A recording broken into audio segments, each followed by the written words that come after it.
we have, thank you for joining us for module, what, Caleb, are we at now? Lucky number 13. Yeah. 13th installment of the META Social Equity Series, which has turned out to be a fantastic way to get to know who's out there in the Arizona industry and how the industry sort of works from a bird's eye view. But certainly, again, you know, we really appreciate the panelists presenting themselves, making themselves available all year long online, but just live for these 2 hours to those individuals out there in the community. Transparency is one of the key reasons why prohibition ended. So them willing to talk about what's happening is very important.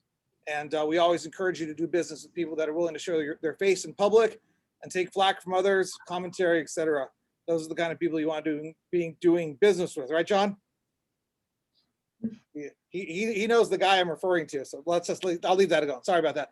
Okay, but always thank you to our sponsors, Weed Maps, for always coming through helping the people, Copper State for stepping up, helping Arizona, Zuber Lawler for the incredible commitment you have to providing education and legal excellence and helping protect people's rights. I wish I met you 4 years ago.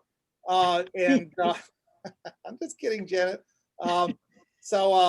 Also Scottsdale Community College, who's on board with us and is going to be teaching an online course for years to come. But everybody knows that all this stuff already because you're watching these online. And so let's just jump in right into our panelists so we have the most opportunity, most time to get to know them. And the way this will work, it's a little different because these, Caleb will explain in a second here what this module is about, but we're gonna give everybody about 15 minutes or 10 minutes and then do like a back and forth interview situation where a panelist will ask questions about each other and what they do. And of course, we also have Dr. Humble here from the DHS. We are always thrilled to have him here, helping us out with our project. Hey, Dr. Humble, how you doing? Nice to be here again. Thanks for the invitation. Are we almost done with COVID? I tell you, this Johnson & Johnson vaccine is causing a lot of problems. That's a really unique vaccine that's really useful for vaccine equity. I hope we get past this very soon. Well, thank you. And we're always very fortunate to have you here live. People will be watching this in July and August, et cetera, and we'll be long past COVID. But thank you for being here. Dr. Barber is not here yet from Scottsdale Community College. But Caleb, why don't you tell the public what this module is about? Yes, thank you. So this module is all about alternatives for participating in the cannabis industry if you are not one of those lucky 26 that are awarded the social equity licenses. So we're going to go through all the various ancillary services and support businesses that really help an industry thrive, because there's a lot more to the cannabis industry than just the licensed plant touching businesses. So we're going to do a deep dive into all the panelists' stories and experiences and their various operations that are helping to support the cannabis industry as it's growing into what it is today and is going to be in the future. Yeah, and this is a fantastic, very, very important seminar. And we're actually going to try to publicize this one more and more so people can come learn from the individuals here. There's so much more to the cannabis industry, as you're saying, than just the plant touching aspects, retail distribution, cultivation, et cetera. META is a alternative. I was involved in dispensaries and cultivations from 2012 to 2016, and I've been doing META and consulting since. So I'm another good example of what can be done in the cannabis space. Dr. Barber from Scottsdale Community College has joined us. Any updates? Anything that we need to know? Anything new? All exciting stuff happening. So we'll be offering more classes in the fall. So our program's been renewed. Okay, well, congratulations. Awesome. Yeah, and please feel free to invite our panelists to be guest speakers. Always a reminder on that. Okay, so let's get to our first panelist. Caleb, I'll go first, and then we can both ask questions. We have any volunteers? Anybody want to go first? No hands raised. Let's start with Mike. Mike, since you signed on first, you get to go first. Great. Okay. Hey, how you doing? Yeah, Mike comes to us from the national level. He just took a new role at the NCIA, which is fantastic. And he's a tremendous resource for social equity applicants or anyone who wants to get involved in the national cannabis industry. So Mike, why don't you tell us about yourself, where you come from, how you got involved in the industry, and what you do? Yeah, sure. And just to ask again, these are like 1 minute intro kind of things? Right. I mean, if you take 3 minutes, and then Okay, cool. we'll have people ask you questions. So, Okay, cool. Chance is going to start taking notes and ask you some tough questions. So get ready. Awesome. So I got in the cannabis industry. I mean, really I grew up in San Francisco, and it's 415 day today. Actually, that's our national day, or our city day. So I grew up out in San Francisco, and got in the cannabis industry over 20 years ago. That really was my profession, or whatever you want to call it, growing up, throughout my 20s and into my 30s. And about 8 years ago, 9 years ago, something like that, we decided to make the transition into the regulated space, and went through a lot of different iterations. First, we tried to do delivery, and that's what I grew up doing, right? Was delivery, basically. And so we tried to do delivery, we tried to do events, and went back and forth with a lot of different iterations. And eventually, we were actually part of the conversation in San Francisco around social equity and the regulations that they were coming down a few years back. And eventually, we things didn't really work out for us, and so we ended up going and turning into more of a consulting space, which is what I realized. I didn't even know at the time it was called an ancillary, but it was basically an ancillary, which was to provide support for other people that were trying to do similar things, because we had learned a lot of lessons for what we did wrong over the years. Like, now I look back and I'm like, man, like, now if I knew what I know now, I could go back 7, 8 years ago, and we could absolutely kill it. So the point now for me is, how do we help other people that are trying to do that same thing, especially in new markets that are coming online, that are trying to make that transition. And so that's really become my obsession. It's how I got involved with NCIA. I worked for the last 2 years with the Diversity, Equity, Inclusion Committee, on the committee. And I'm still part of that committee, but now I'm transitioning into an actual staff position there to be the DEI manager, and really help build out that program to basically do what we can to help social equity members. We have a social equity scholarship program, and we need to do what we can to figure out how to make that program something that is really of value to the members that are in there, so that they can carve out their space in the industry. Tahir Johnson got that going and really just did an amazing job laying down an amazing foundation. And so I'm really, happy and proud to be able to take the reins and carry on what he started there. So anyway, I don't know. That's my nutshell right there. So your current position now is you're with the NCIA as a DEI inclusion. Yeah, my official start date is actually 4/20. So right now I'm transitioning out of my responsibilities with Dow Mastery, which is my actual company that I founded a few years ago. I'm handing off the reins to my business partner that I started this journey with about 8, 9 years ago. And Dow Mastery helps with consulting, events, delivery, social equity. We help really more than anything else with helping the cannabis entrepreneur figure out how to develop systems within themselves, within their company, within their relationships, to be able to navigate the insanity of cannabis, basically. And that can include setting up sales systems, helping them figure out how to set up sales systems, helping them figure out how to focus on one thing rather than 20, things along those lines. Yeah. Yeah, I realize, even the position of a social, like Cookies, for example, has like 2 individuals working specifically on social equity. And I think there's more and more companies, because that's such a big theme and important to the cannabis industry.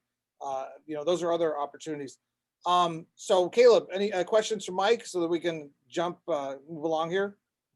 Well, yes, when you hear diversity and inclusion, or an equity and inclusion committee, I'm not exactly sure like what that entails. Could you give just kind of an example of the sort of maybe initiatives or things that you get involved with over there?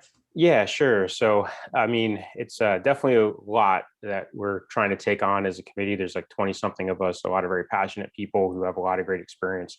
Some of the things we work on is bringing more social equity folks, more diverse voices into panels, and creating, not just so that they can be on them themselves, although that's really important to get those folks to that stage, but also to be able to provide content that really does connect more with the people we're trying to reach.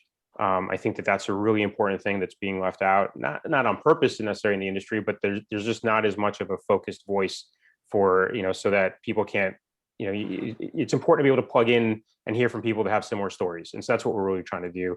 And there's a lot of other initiatives we're working on too, which maybe we'll get into as we move forward in today's, conversation. But yeah, that's one example. Janet or Sarah, do you have any questions? Ladies go first. Any questions for Mike? Janet does. I Muted. heard a There we lip. go. I do. Thank you. I do. I do. Mike, have you ever approached any of the state health services agencies or those agencies who are regulating the marijuana programs, particularly the social equity program, to see if you can't lend your expertise to the rollout of an appropriate social equity program? So in my capacity with Dow Mastery, we didn't do a lot of that, but I would say that when we were in Chicago, we actually set up an accelerator program, which focused on ancillaries. And we did that in Chicago, which is where my business partners are from. And we did sit in on a lot of those conversations with the mayor's office there. They were really awesome about actually connecting and wanting to hear from the community and hear like what we had to say. So we did do some of that there. We haven't done so much of it elsewhere. In the DEI committee, we've been putting together Mark Slaw from I Comply is heading up our working group, and our working group is focused on creating recommendations for the federal legalization, but as well as filtering down to state level as well. So I don't know that we've actually done a lot of outreach specifically yet, but I think that that is something that's in the future. Absolutely. I think we'd like to see it here. Absolutely. Absolutely. Sarah, any advice or suggestions or questions for Mike? Sarah's a little bit expert on this subject too, so that's why I said advice or suggestions. Got a question. Sarah, no, you're okay? Yeah. Sarah Okay. passed this. A chance, are you up next?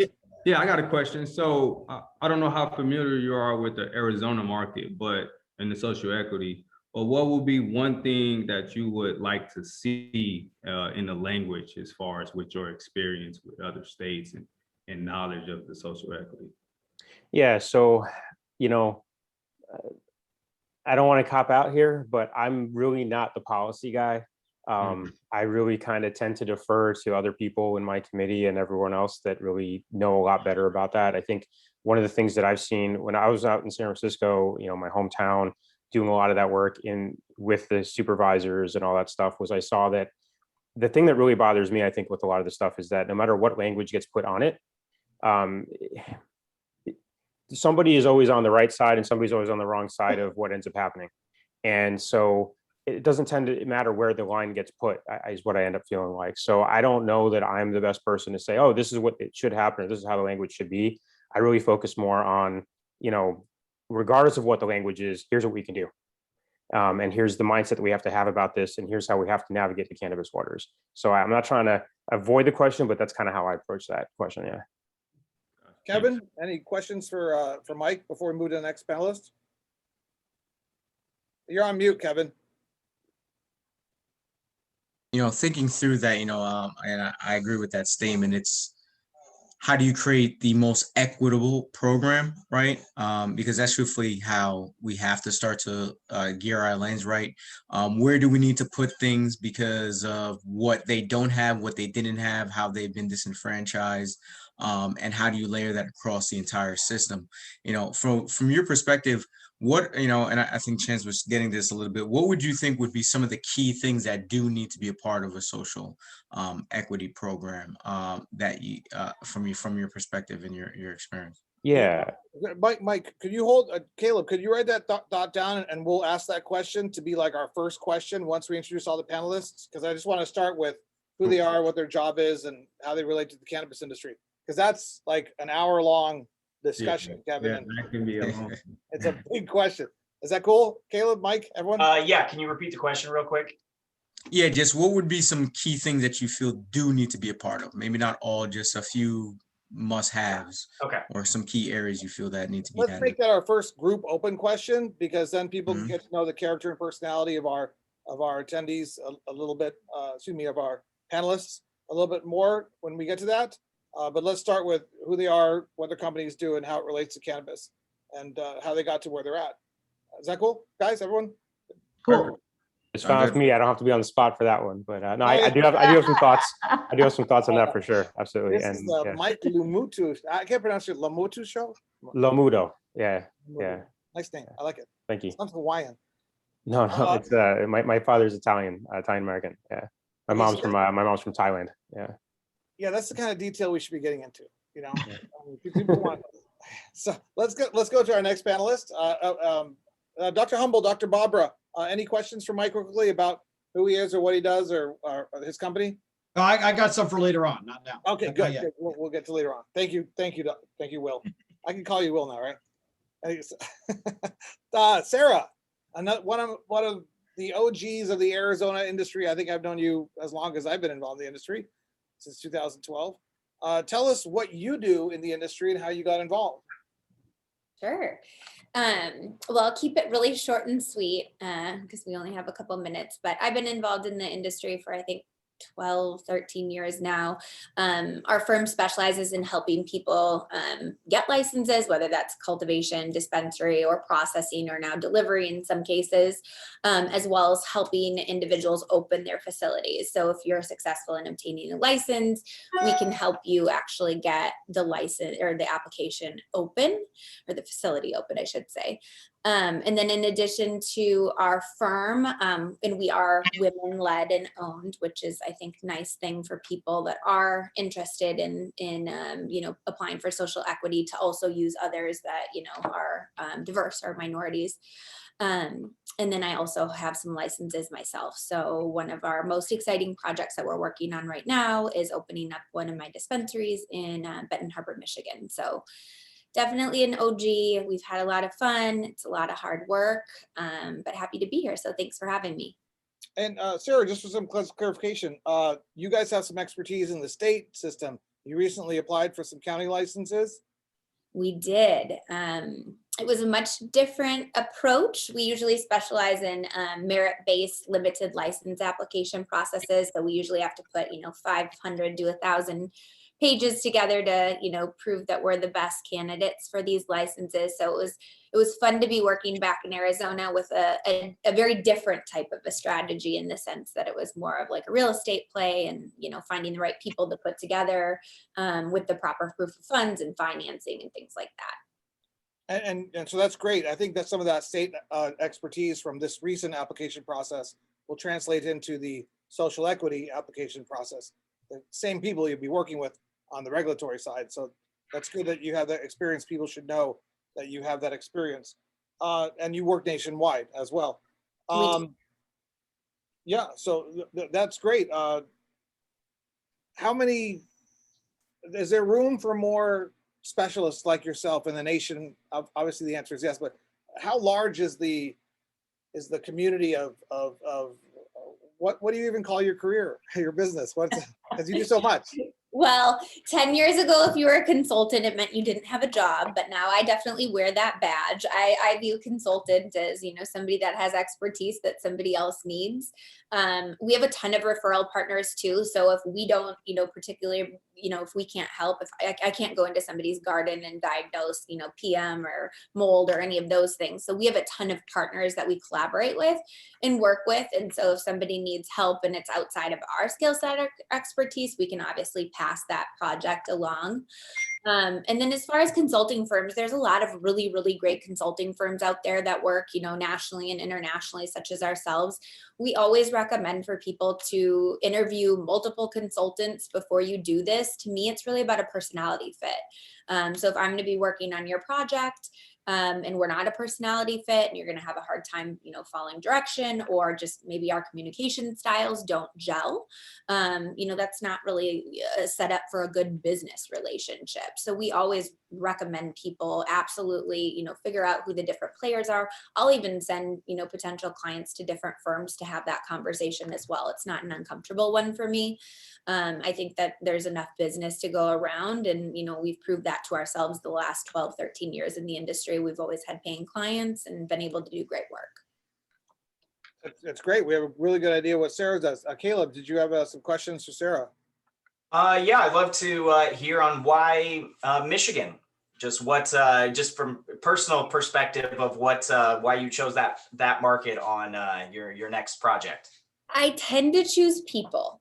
I loved limited licenses states just because I love that competitive landscape. Michigan is not limited license. It's very confusing in the fact that the municipalities are one way and then the state is another way. But my business partner is a really, really, really interesting gentleman. He does a ton for his community, and it shows in the sense that his community loves him and stands by him. And so it's a very underserved area. And so I was excited about the possibility of, you know, what we could do for the community. It's in a really cool historic building. And so the project to me, a lot of the projects I work on are really like, you know, the people, and can I jive with them, and are they good people, and do we have the same morals and ethics and things like that. And so in this particular case we did, and the stars aligned, and we've been working on it for a long time now, so I'm just happy to get it open. Nice. Yeah, I know that the project plan can look pretty daunting when you're 12-18 months ahead of time and you get to that point. So yeah, congrats on that. That's cool. Thank you. And you have another outstanding business partner whose name is? Me, Maxine. Yeah, Maxine. Maxine Cott. She's I always say for applications, she's way better than I ever was, because her attention to detail and like just the way she runs her projects is amazing. So I'm so happy to be now business partners with her. And we launched during the pandemic, so that's brought its own interesting situations, I suppose, but I guess the strong will survive, right? Yeah, no, one of the best application and one of the best teams that I know in the industry. So thank you for joining us. Oh, Janet, any questions for Sarah? Where are you going next? Wow. So we were slow, like New York or New Jersey or? There you go. Yeah. We were slow like a couple weeks ago, and usually what that means is it's just like the calm before the storm. So, you know, we love working on the East Coast. It's super competitive. I just like the way that business is done out there. Everything's quick. So we'll do New York in a big way. We'll do New Jersey in a big way. And then I'm actually excited about working in New Mexico just because it's obviously super close in proximity. Jeff, any questions for Sarah? Jeff is yeah, the other Jeff Tice on the call. You know, Sarah, I think with this particular workshop and your career has been very interesting. I personally have seen you move up and expand. And what would you say has contributed just to that success, or right place, right time? If you could reach out and look here, because we know percentage-wise, a lot of folks are going to be kind of like you were 10 years ago, where you said you're an unemployed person who became a consultant. Right. I mean, I have a couple of statements that I like to use for this one, but I think the best one is I was young. I didn't know better. I didn't have a background in business. I mean, I have my MBA, but that doesn't really mean anything until you like get out into the world and start to practice it. And so I always, you know, thanked the fact that I was maybe a little bit young and naive. And then, you know, I really wanted to make something of myself, and I wanted to make something of myself, not for all the glam and the glitz and money. I wanted to make something for myself just because I wanted to make history. I wanted to show my kids that, you know, one day they could have a powerful woman leading the family. And I mean, really, I think that's why I stuck by it. I mean, I fell in love with cannabis for, you know, I've been in it too long to say that I fell in love with it for the dollars. You know, it's been a completely wild journey. And I always wonder, you know, where do you go after this? I mean, I feel like everything else would be just really boring. That's a great answer. No, I appreciate that. Because a lot of people, they don't know where to go next. And as we say, just that motivation will take you a long way in this. Yes, for sure. I agree. Chance, Kevin, any questions for Sarah about her involvement in the cannabis industry and what she does? I think a lot of people answer, you know, really intrigued. I'm from the East Coast, so I agree with the pace and the competitiveness, you know, and things of that sort. So definitely excited to connect after. It's great to hear that. I think I had a little bit of that as well, just young and ambitious and didn't know enough. So you just jump in. So worked in our favor. A lot of times it works out. Yeah. Caleb, if we have time to, because we're creating like 100 hours worth of video information that will sit online during the entire year for people to learn from, which is fantastic. But if we have time, we should write down all the possible ancillary auxiliary services and pull people from every single sector. And we have CPA, lawyer, consultants, policy specialists, et cetera, here today, but there's probably so many, and we could get to a lot and give people leads as to where they could reach out to for help. What do you think, Caleb? Are you in? Yeah, I'm in. I mean, we're gonna have to cut the list off at some point because I think we could go for days and days on that, sir. I know, but you love this. You love sharing. That's one thing. And we really grateful. Caleb Tice puts together everything for this project, and he just lets me talk. And so thank you, Caleb. Okay, so we got Sarah, we got Mike. Let's move to our next. Let's go with Jeff Tice, CPA. Well, One of the most important aspects of the industry, and there's probably a few hundred CPAs involved, maybe. Tell us about yourself. well, there is now. I think early in the day, when the initial proposition passed, I thought, why not? I'm a tax and regulate kind of guy. I can't say other than we'll call it seeing the industry throughout my life. But at the same time, I've always been an advocate of tax and regulate rather than prosecute, and it just made a lot of sense. So we put together an app. We were exactly in the same position that all of you are, and we went into a lottery bowl with one of 12, and we opened the license. And of course, after that, you get the ball, and then you have to really understand where to get help and what you know and what you don't know. I think that would be the best thing. But dial forward.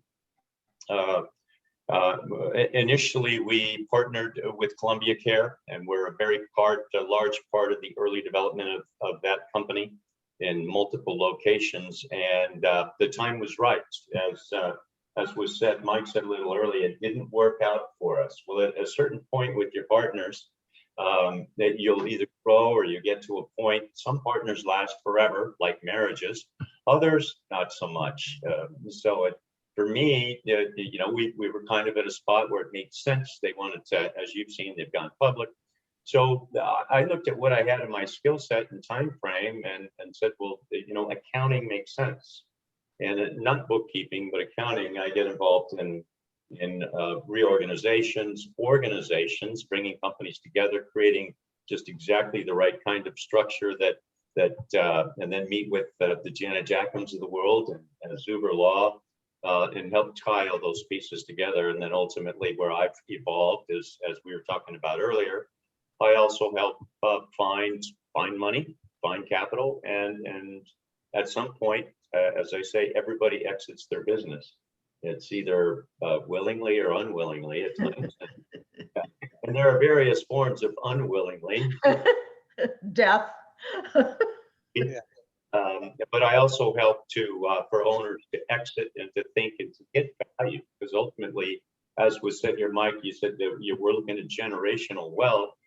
And if when you get the license or you have an ancillary business, you really want to put some very competent advisors around you to identify how to create that generational wealth, that generational business. And all of that it just starts with the foundation. And so that's kind of where I've been specializing lately and helping out a little bit between you and Caleb, trying to catch up and with this great curriculum you guys have put out.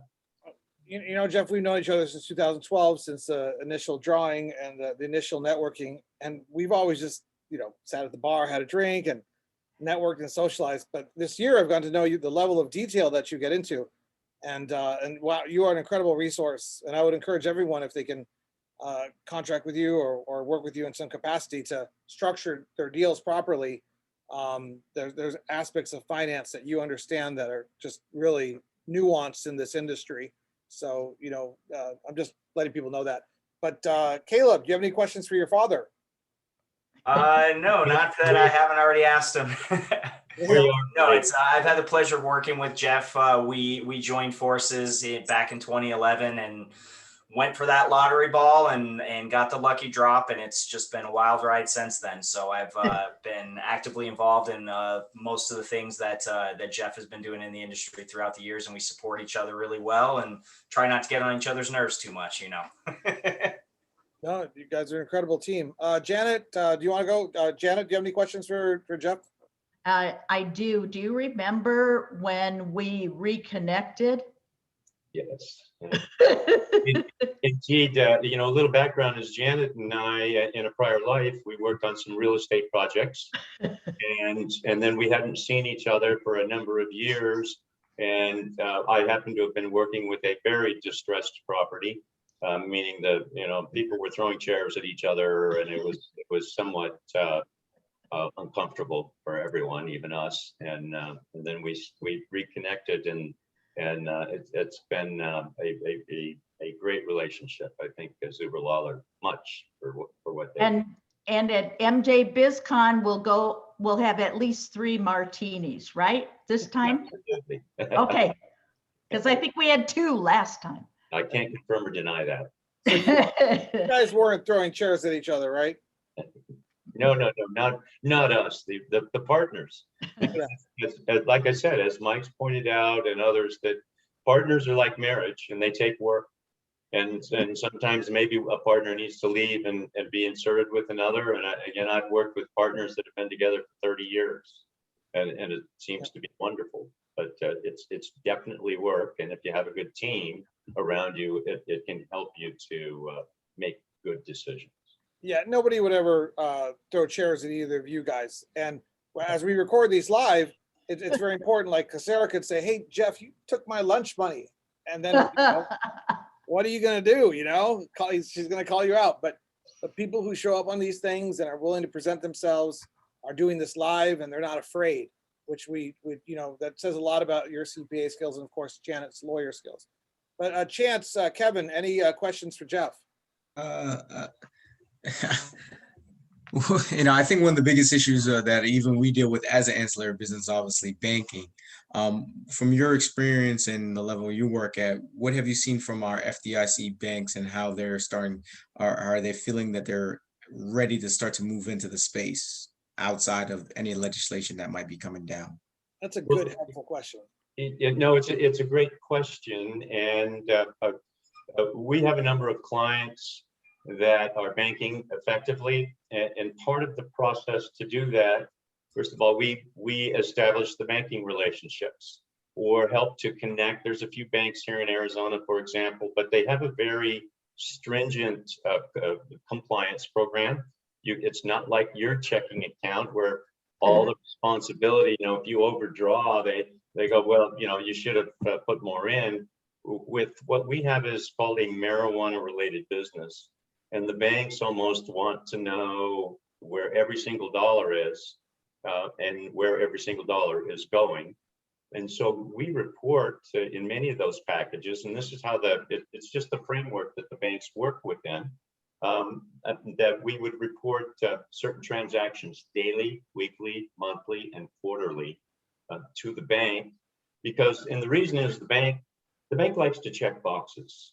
And part of the check the box is they get these forms from the FDIC or other regulators that say, if you have a marijuana related business, and B, do you have a suspicious activity?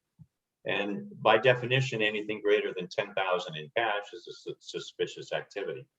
So to make a long story short, where we are today versus 4 years ago is light years. I had no banks, you know, that were banking in this area, and we had people running, and it was terrible. At one of these meetings, somebody had some cash stolen. Yeah, Rami had like $40,000 stolen. Yeah, that broke his window, and you know that. So we did a couple of things. We stopped leaving money in cars. I know, right? That learning curve was very steep, but very effective.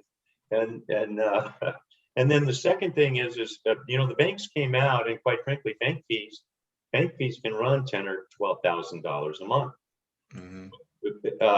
But if you look at all the costs involved with security, moving things around, the bankers still see a spot But the bankers have to hire an entire compliance department. It's just not, oh, we charge it because it's marijuana.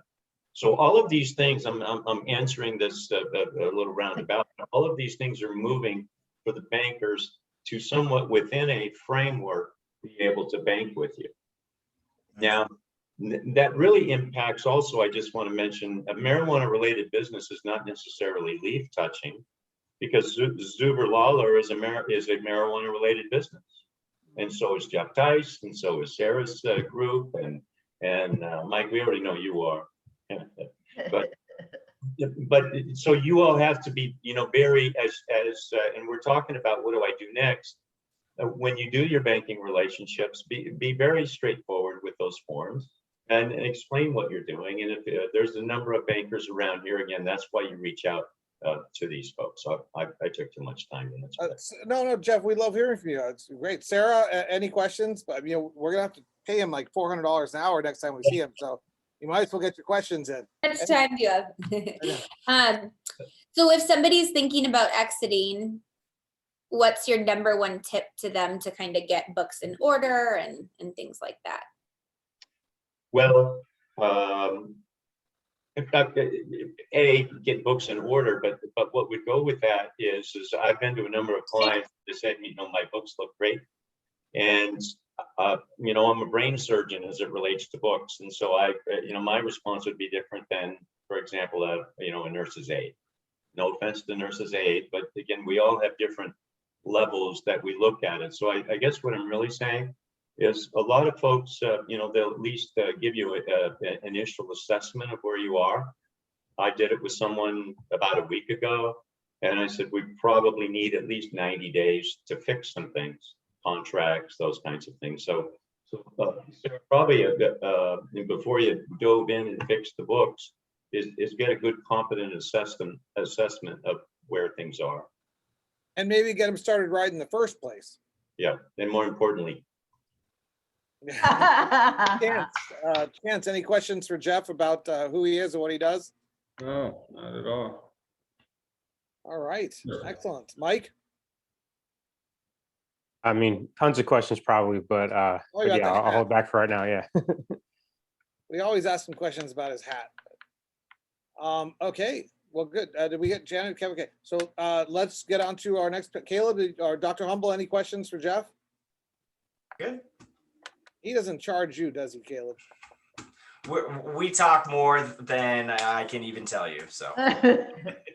Yeah. Not yet. Surprised to meet you. Dr. Humble. Will, did you want to jump in? Not yet. I'm gonna wait till the open season part. Good call. I want to ask one. Tell us about 280E. No, I'm kidding. No, don't tell us about 280E. Okay. Yeah, I was like, that's a big question. Caleb, put that on your. But Janet, I guess if there's anything that I can say about 280E in a snap, is because it has this little mystery going about it, so that sometimes people are. It's like COVID. You're afraid. You don't know why. but there are ways. Again, it gets back in this industry to have competent folks around you, because there's some very effective ways in the accounting arena that I can't define in 3 words or less, that can significantly not only impact your risk, but impact your tax pipe. So it's just getting with good folks. How's that? Yeah. Thanks, Jeff. Jeff, that's great. We really appreciate you making yourself accessible to people out there in the world. So thank you. Let's move on to our next guest. John, the light rail cut off his electricity, so he can't turn on his internet. So we lost John Hartzell. No. Packaging. It's a great. No. John was trying to figure out his role in the industry, and he came across packaging, and now he has 40 employees. It's a wonderful success story, and a few other businesses. But Chance, tell us about Chance Chambers. Where did you come from? Chambers. Oh, first of all, I just want to say thanks to Mita, and thanks to you, Dimitri, for having me, and all the work that you guys do. So yeah, I started off in the cannabis industry in 2015-16. It started off as we was hunting for alternative medicine for my grandmother who had cancer. So it was, for alternative medicine. Then I ended up finding the cannabis industry, in which before that I had a transportation company that I had owned previously for 5 to 6 years, in which we did party buses and limos and stuff like that. So when we lucked up, well, not lucked up, we came across the cannabis medicine and really helped my grandma. So I just dove deeper into the cannabis industry. And then I thought how I can connect my business with cannabis industry. So we created 420 Ultimate Tours.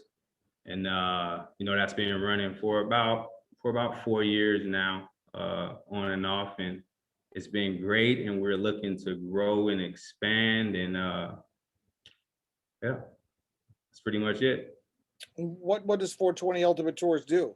Oh, 420 Ultimate Tours. So what we do is we do dispensary tours. We connect with different dispensaries. We help bring patients to different dispensaries. We're now 21 and older. We're going to be doing jumping into the rec field and just helping bring people to dispensaries, connecting them to cannabis, educational, making it educational, fun, and exciting. So just something different and something new for the industry. When are you launching the adult use portion of your business? Hopefully next month, after the 420 holidays up. We got some plans in place to start some tours.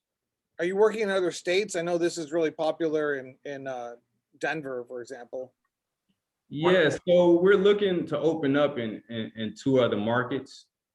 2 other markets now that we're kind of fine-tuning our blueprint and know our niche and what we're going to do. So we're definitely looking to open up in other markets. But it started with Denver, the Looper. I don't know if you're familiar with the Looper. That was my first experience of actually doing a tour, going on a Looper in Denver, where they go to different stops and different cannabis related shops. It was such a good tour. I don't remember the name. I'm just kidding. Get it? Like, forget it. That's a bad joke. No, but you're a great example of an entrepreneur who maybe did or did not go for a license at the time, and you found an alternative route to get involved in the industry. There's a lot of money floating around this industry, so there's a lot of alternative ways to get in, and it's an industry that needs talented people to support it, but it's all part of it. So it's a great example. Caleb, you have any questions for Chance about what he does? Yeah. Just wanted to comment on. I love seeing of how you had an existing business and not related to cannabis, and you saw an opening, you saw a vacuum, a niche of something that this translates. So that's just something I wanted to bring up for everybody. Just keep in mind of skills and things that you're doing in maybe one industry, and you're looking to transition to see how does that translate? Does this position exist? Can I create this position? Because that's what most of everyone here has done is created that opportunity environment for them. So I just had a quick question on how do you adjust to COVID, and how are you kind of handling things moving forward, just to see if certainly on a bus and enclosed space and social interaction, like how have you weathered the storm and taken things forward? So COVID just gave us time to just really get more organized, so to speak, to get back to market. And just moving forward, we just make people feel comfortable with our tours until, give them the option to social distance, and they're not going to be as packed as it would post COVID. So that's where we are with that, but we're definitely excited to be able to serve the adult use market, and we can't wait. Will you be at the META meeting on April 28th? It depends if you invite me. Sometimes I'm invited, sometimes I'm not. I'll be there. I got my ticket. We'll be there, but the bus won't be there this time, unfortunately. But we'll definitely be there for some upcoming meetings. Oh, that's fantastic. Kevin, any questions for Chance about what he does in the Arizona market? Yeah, I love it. Are you able to do, I saw it in California, able to do like tours where are you able to consume the entire time? Like, do you have the ability to do that while you're on the tour, like within the bus?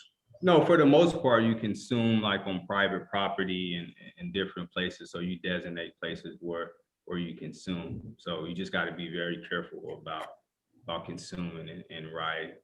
But 21 and up, you know, it gives more leeway for people who's 21 and older to consume while riding. You just have to make sure our drivers are safe and not being affected by the smoke. Cool. Kind of similar to party buses with alcohol. So kind of similar sort of restrictions. So Yeah, okay. Similar thing. Mike, any questions for Chance about what he's doing? Yeah, just wondering, like, what was like the aha moment for you when you were like, I'm gonna do this specifically? Because you you got a transportation company, right? And you know, I hear you saying like why you started getting into the cannabis space, but what was that aha moment that said, I'm gonna do cannabis tours specifically? The first tour, just seeing people just having a good time and the excitement, you know, on people, and just the reaction we got from the reaction and support we actually got from the cannabis industry. So there's a lot of people that stepped forward and supported what we were doing. You know, our first partners were WeMaps, actually. You know, WeMaps, we kind of gave them the idea of what we wanted to do, and they was like, hey, I'll go for it. You know, we support you. So yeah, just that support and being able to show people a good time. So Awesome, man. Yeah, it's support and feedback is so huge, you know? Yeah. Thanks, I man. love that about Weed Maps. They're always willing to try crazy. Well, they used to. I mean, it's a little tighter right now. Things are changing, but oh yeah. they're like around 2010, 11, 12, 13. They're just doing all kinds of wonderful projects. Jeff, any questions? Scholarship up here in Oregon at the dispensary I was at. So total side note, but yeah, Weed Maps does great things. Caleb or Jeff or Janet, any questions for Chance about what they do? I've got a question. Janet. Chance, do you suppose that someone, say, having a wedding or a birthday party could rent out a restaurant and hire you to transport the participants to the restaurant so they can have fun on your bus on the way in? They can do their thing, have dinner or whatever, and then you take them home and they can have their fun again. Is that a way that you could expand in this industry? Oh yeah, sky's the limit. You know, we've done those before, to where we use the bus for a wedding party in which it can be used as like a lounge, so to speak. Yeah. You know, where people just come in to hang out. We've been at Meta or Women's Grow before, to where some of the brands can come on and showcase some of their products. So we've been booked out for that a couple of times. So it's just, you know, we're just here for whatever the industry need, pretty much. We just, you know, here to lend that hand to help get the word out. So we could have a private party, Dimitri. Yeah. Or you could just do the whole Zuber Lawler corporate retreat on the bus. No, like at your house or my house. That would be fun. Yep. Are you thinking about doing events as well, like outdoor events, like Earl Cup type things? It seems like a natural fit. Yeah, we'll do the Earl Cup, not the one that's coming up, but we'll do the one, the 710 Cup. We've done a couple of them in the past, but we'll definitely be doing a lot more outdoor events. We have a couple scheduled for 421. So we'll be, the bus will be open and operating 421 for a private party. Yeah, cool. Well, we'll see you at the Earl Cup before we see you at Meta. So we'll be over there with Jim Morrison's crew. Okay. Yeah, be fun. Jeff, Dr. Humble, any questions for Chance about what they're doing with 420 Ultimate? I'm good. Yeah, Good here. Oh, Dr. Humble, go ahead. no, I'm not yet. Well, wait, Not yet. Okay, it's I'm waiting. itching for the general session, Dimitri. Sorry. Yeah, Caleb, let me say we got. I think the only person that I missed is Janet. Is that right? Dimitri, you want to tell us? Kevin over here. Oh, Kevin and Janet. Yeah, no, we got plenty of people. Don't worry about me, Jeff. But thank you, Jeff. And Kevin, Kevin. worship. Go with Kevin. Kevin. Sure. Yeah, so Kevin Green, I'm the vice president and one of the owners for the Cleveland School of Cannabis.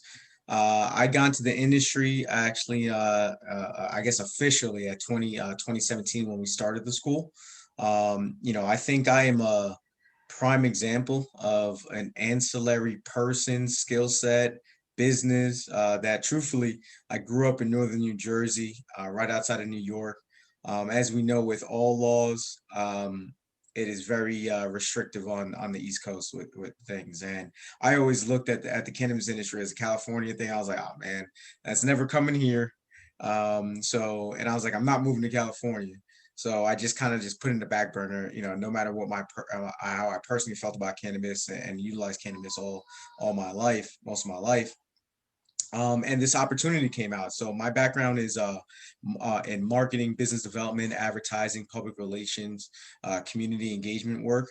And I've built a couple businesses already and was still running my marketing firm, and bumped into the founder of the school traveling, and he told me about what he was doing. And the biggest thing that for me that stuck out in our conversation was the wave that was coming to the East Coast, and there was going to be a huge talent gap that was going to be here because of my first statement, right? It was a West Coast thing. So everybody that wanted to be in cannabis had to go there.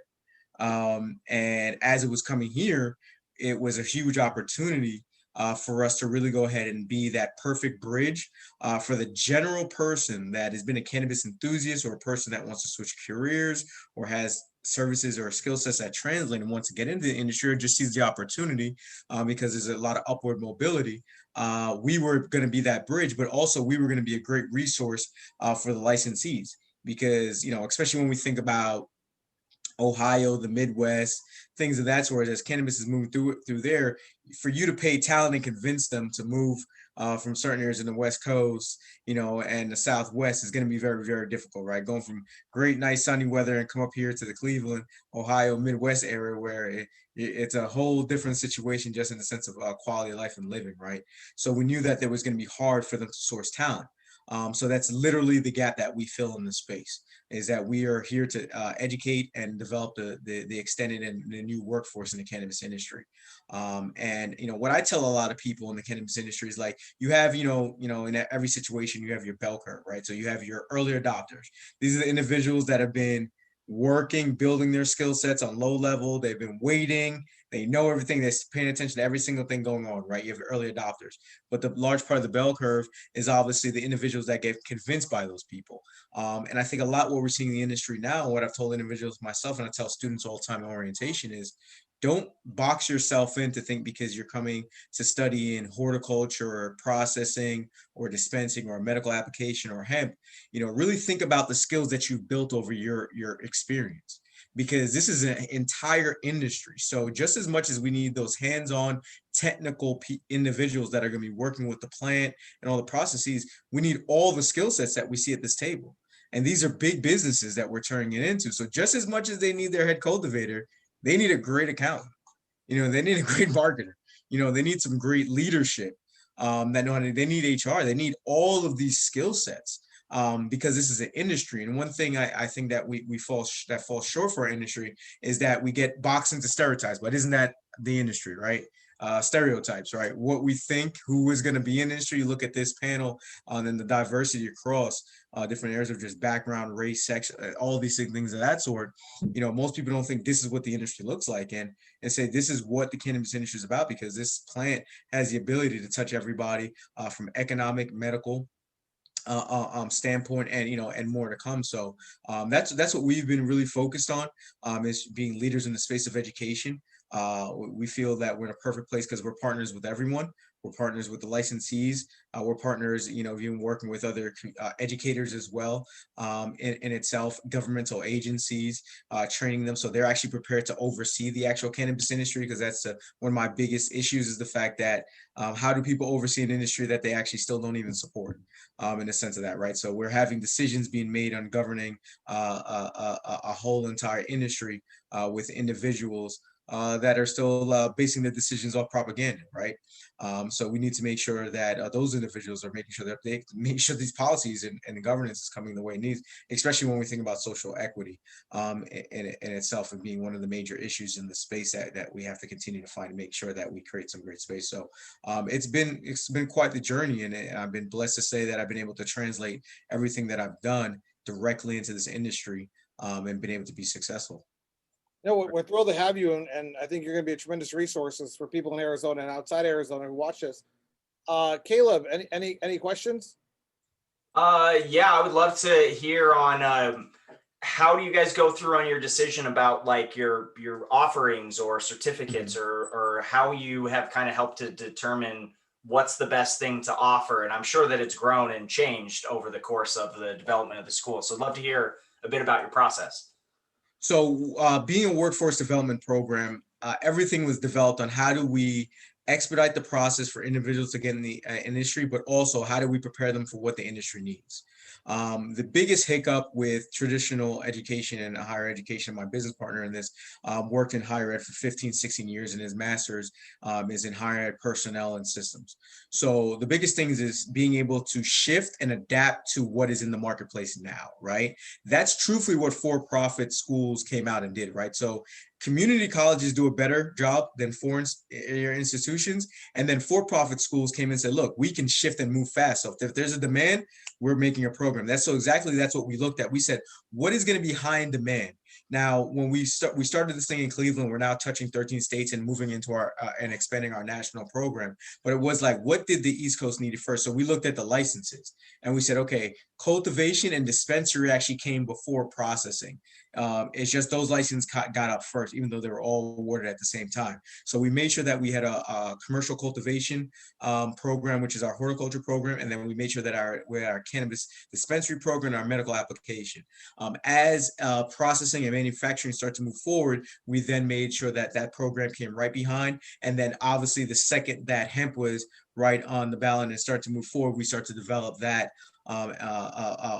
curriculum in the CDBD market. So now what we're doing is, now that hits the major heads, now what we're doing is getting more granular, right? So a lot of the talents here when we're thinking about compliance, right? So Sarah, I know that obviously that's the main world and the main thing that she helps. She understands how to get you compliant and make your license in line, but also how to keep you compliant. So we're starting to look at those areas because compliance is going to be a big issue, especially when we think about social equity, right? What are the resources we're going to provide to social equity clients in the sense of being compliant in the beginning and staying compliant, and that helping that? Because again, if someone has been disenfranchised, they probably don't have the funds or the resources or the individuals or the network to be able to find the talent that they need, right? So now we're starting to look granularly at as the industry evolves and more is happening. And we have great minds like the ones on this call and others that are going to innovate our industry as they continue to get in. We're constantly shifting, and that's why we work directly with leaders in the industry to tell us, hey, what do we need to making sure that we're staying in line with what these students need. And that's why we've been successful. And we see anywhere between 60 and 70% job placement rates, and it stays consistent there, going after our national accreditation, which will happen by the end of the year. So we'll be the first focused only school on cannabis that will have a national accreditation in the entire world. So we're excited about that opportunity and what's to come. That's great. That's impressive, man. It's my background is in a bit in for-profit education as well. Jeff could speak a little more on that. That's tremendous, man. You've done some great work in a short time. So, anyone, any other panelists, Will or Sarah, any questions for Kevin about what he's doing, or Cleveland? That one. Sorry, go ahead. Kevin, are you expanding into Arizona or Yes. one way or another? Yep. So we're launching we're expanding our workforce development program into Arizona and a few states within that region. And then we're also launching our more consumer friendly. We know that everybody can't commit to 6 months and 150 hours. That's our minimum curriculum.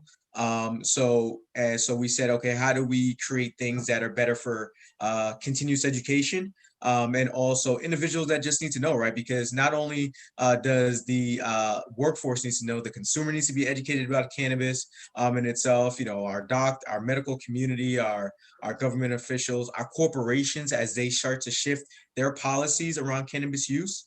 You know, I worry a lot about the forklift operators, not the person that works in a corporate office or the C-suites.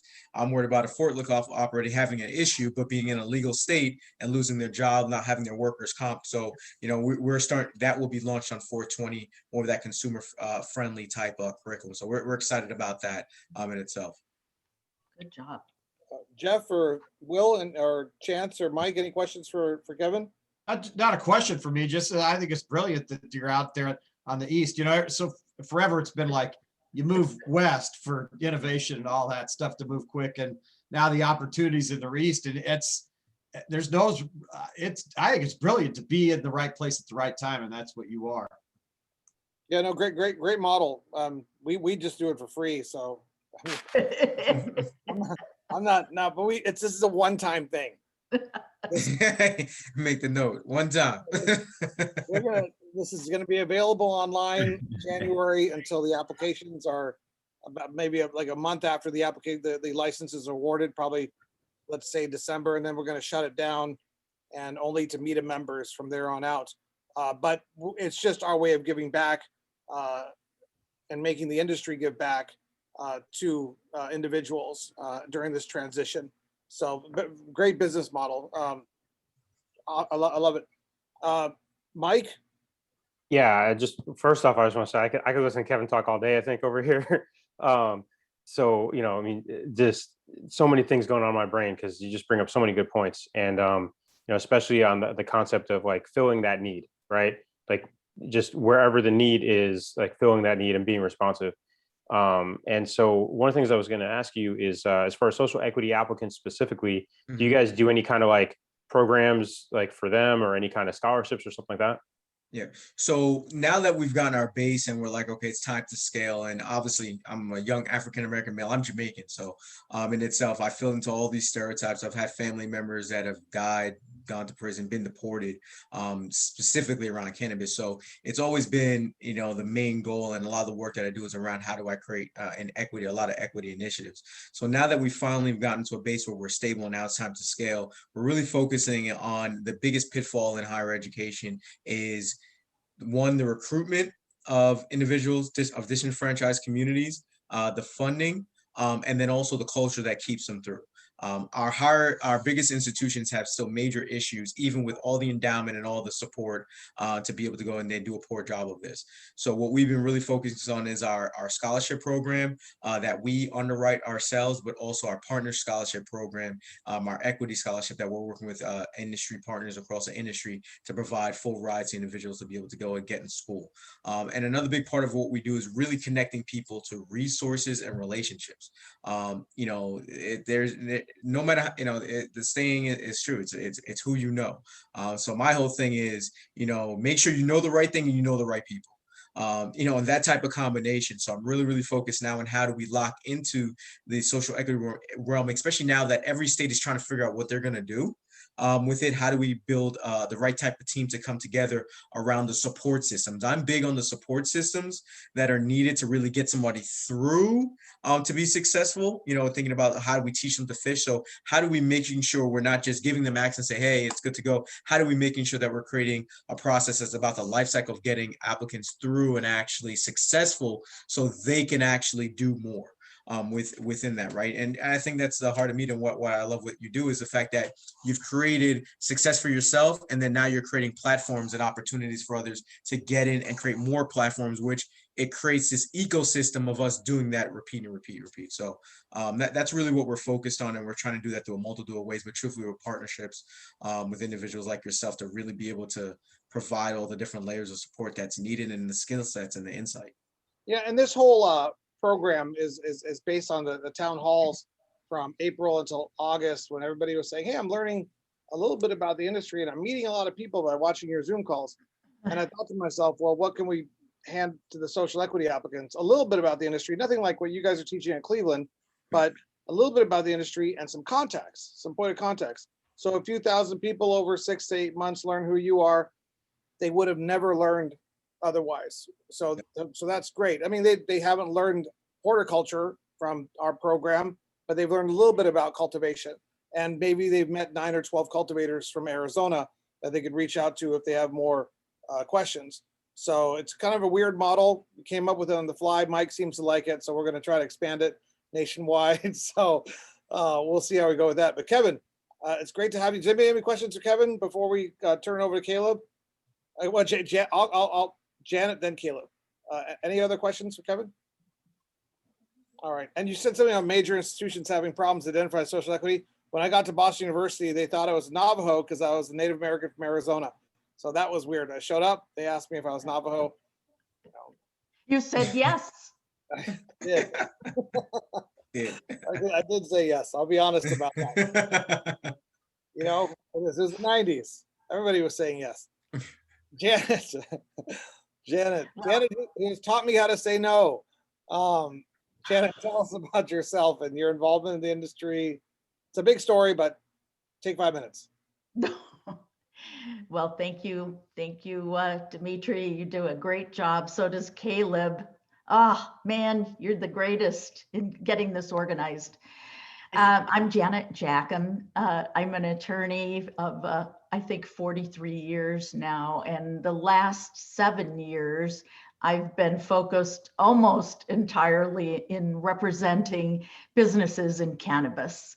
So what does that mean? That means doing contracts and more contracts and more contracts for various alliances that people in the industry have. So it might be a cultivation agreement. It might be another type of management agreement, forming new entities, helping people get loans. I just completed a pretty complicated sale leaseback transaction last week, buying and selling dispensaries and other both facilities and locations. So lots of activity is going on in my world in Zuber Lawler. We're a national firm. We have offices across the country. We also do quite a bit of international cannabis work. And we're also a group of very creative weirdos. We love to get into very new areas of practicing law, like artificial intelligence, cryptocurrency, and psychedelics, for example. So really cool things happening at Zuber Lawler, and I'm looking forward to contributing to this afternoon's seminar. You know, lawyers are such an important part of this industry. Had I been able to paper up properly and slow down to think, to paper up properly, the number of things that I've been involved in, wow, my life would be a lot different, but it's great anyways.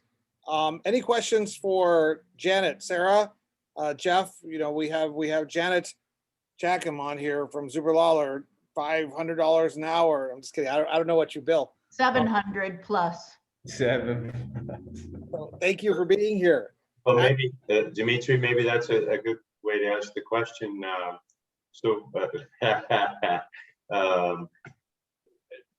Isn't LegalZoom out there, Janet? Help us to, and I say that tongue in cheek because I know what you've helped, but we're dealing with a lot of folks that are just starting to organize. And so we got to move them through the fact that a $50 program, that's kind of where I'm going, is that the value add is at the beginning. Go ahead. Yes, discernible differences.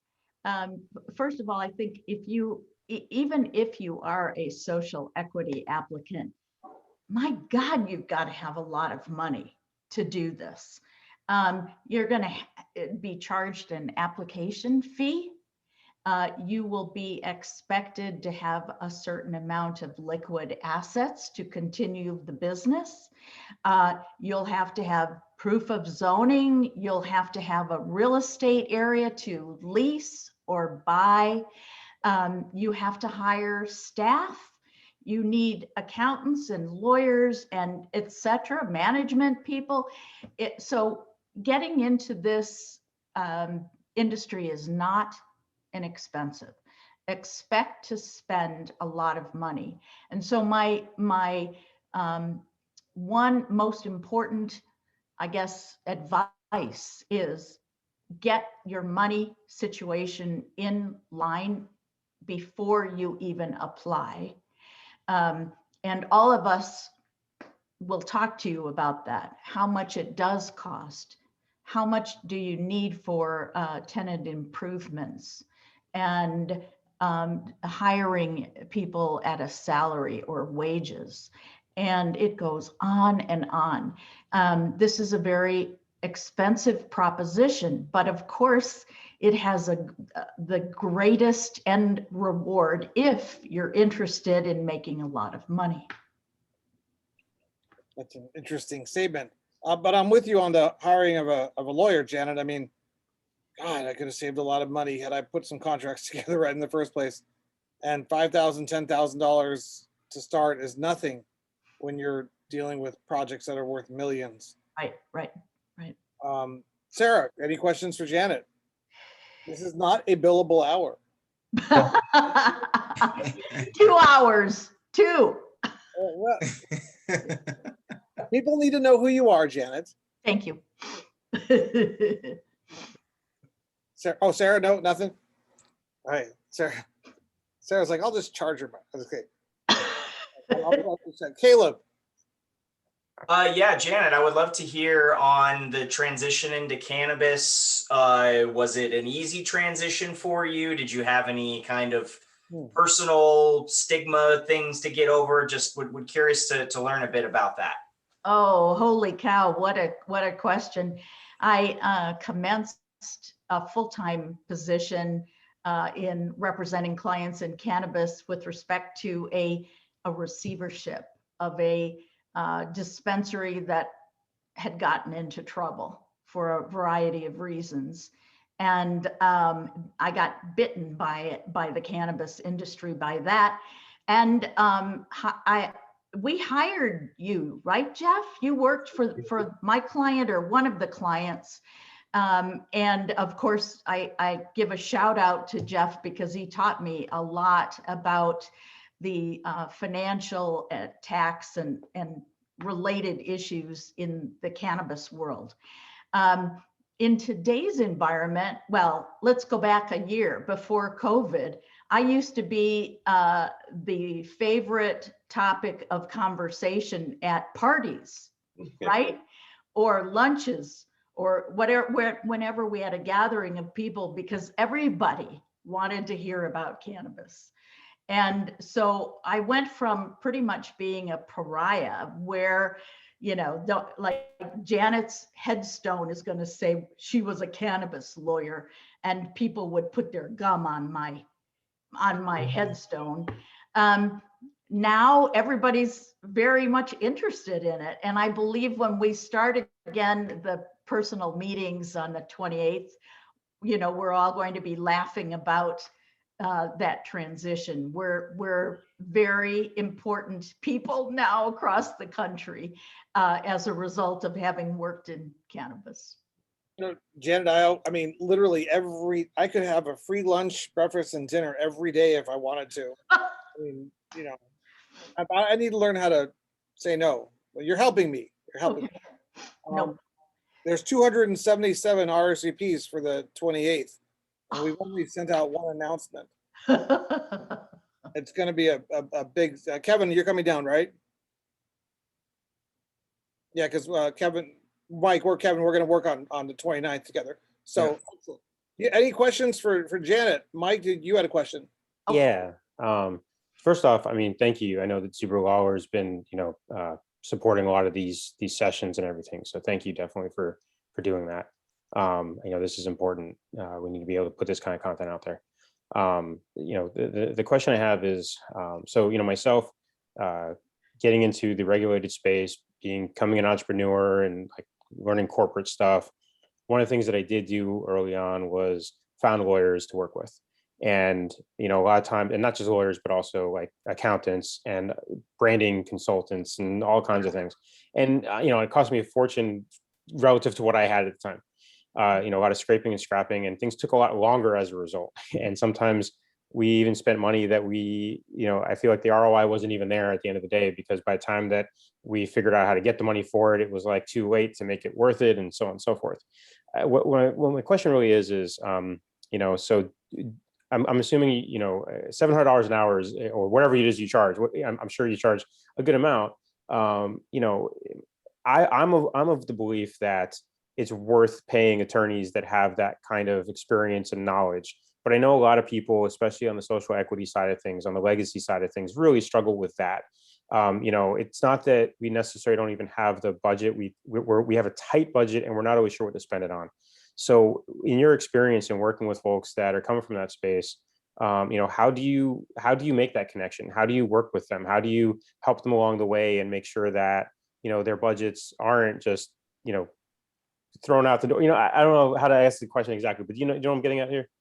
I think one of my most favorite contributions to this is to become aware of and be a network for social equity participants with respect to people who do have the money. My hope is that we can partner up with a number of social equity applicants to find the resources for them, whether it's money, but it could be a key management person. It could be a facility. It could be in the form of a joint venture. It might be a loan. It might be a lease, whatever. And that would be my contribution. That's the added value. I also do charge much lower rates to certain people and entities and businesses because it's just a requirement. Yeah. And so for one, I appreciate knowing that you do charge less. And I really appreciate what you just said right now about that it's the value out of all the other things. The person that really advised me early on, first thing he said was go find a lawyer. He said, find a lawyer that'll work with you and brings more to the table than just a deliverable they're going to charge you a lot for. Find a lawyer that does want to work with you and, can help you connect you with other people. And so I really appreciate you saying that. I think there's this fear sometimes that you call a lawyer and they're just going to try to charge you. And, so thank you. Yeah, Keela, write that down. She said free legal services. Well, that's true. Sometimes there are. I know your team is so helpful and so large that your level of expertise is extraordinary. And I can see these groups, if they have the benefit of working with you, it'll be very much more likely to succeed. Kevin or Claire, Chance, sorry. We're getting awfully late. I think we need to say no to more questions and get on to the topic. Oh yeah. But Janet, you're here. Make sure people ask any questions. I have a bunch of questions, but I don't want to. But you wanted legal advice now. We'll have some legal advice over some martinis one day. Okay. But you've already given me all the advice I need, which is get things in writing, kid. Just get things in writing. I'll turn it over to Caleb. Thank you, Dimitri, and thank you everyone on the panel today. We've heard already just a tremendous amount about your stories and backgrounds, and that really is the goal of today's presentation is seeing all of the different ways that you could potentially be involved in the cannabis industry. And every single panelist on here, myself included, has had a different journey, some plant touching, some non-plant touching, back and forth on that a little bit. So there's just a lot of different ways that you can get involved. So let's go ahead and dive in to our presentation here. I'm sharing my screen. So we've touched on, of course, a lot about ancillary services. There's three basic alternatives, and not really basic, on how you can participate in the industry. There's always, of course, looking at getting employment with an existing operator. That's going to get you some experience, is going to get you exposed to the industry and be able to get you some additional skills that you can then take and build upon for future plans.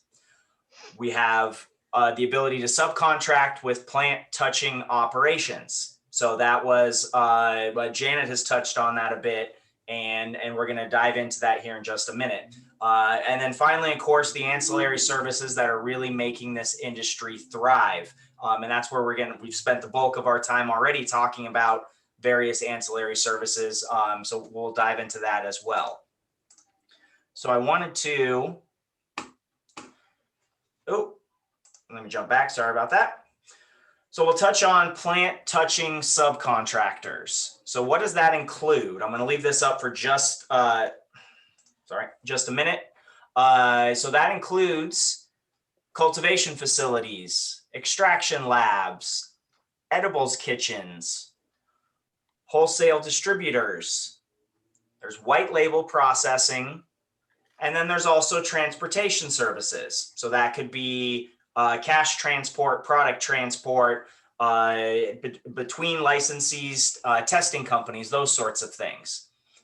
So I would love to open it up. I want to ask Sarah. So you have a client that's coming in and they're interested in plant touching. So maybe kind of talk about if they're a cultivation facility and they're looking, or they're cultivators and want to get involved into that aspect of the business.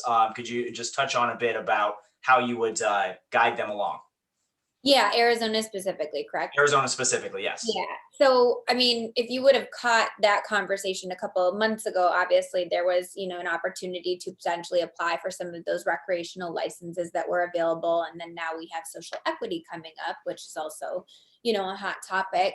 But as far as, subcontracting and making a match with somebody that already has a license and then potentially leveraging their cultivation rights or their processing rights, quite frankly, that's a really tough topic to advise on. We do it and we've done it, but I look at it as a marriage. So how many of us have been able to set up two people that have ended up happily ever after forever together? So to me, it's a bit of a liability to bring two parties together to say, hey, can you guys function together and coexist in the same space without calling your attorneys in eventually?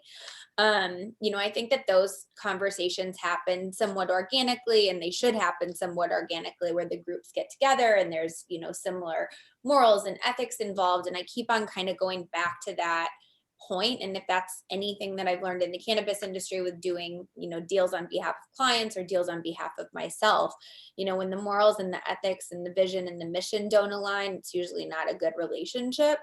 But there is obviously opportunity to do that if you don't have the capital to get one of these licenses for yourself. I'm on mute. Janet, I would love to get your perspective, because I know that you deal with a lot of both sides of the table. So what are some things for either an operator who's trying to get in? What would be some of the questions that you may ask them to help find that right fit? I think Sarah hit it perfectly. It's got to be the right fit. What I find often is that people want to get into the industry and they're not necessarily interested in getting a license, but they do want to provide an ancillary service. For example, cultivators. Gee, they've had some experience in another state. They've been very successful. They want to break into Arizona, but they don't really want to take over a 100,000 square foot building to cultivate. So there are ways for them, and this goes to the topic tonight, there are ways for them to get in, notwithstanding not having that license or not having a cultivation attachment. What they can do is essentially become a sub-licensee or a sub-lessee to the cultivator. So the cultivator under our regime has to be attached to a dispensary licensee. That's the only way the cultivator can touch marijuana.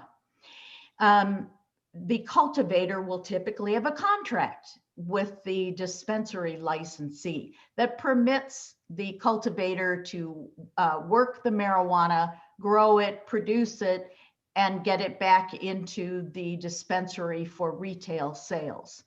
Well, what we found is that many of the cultivators overcommitted. They took too much space when they leased.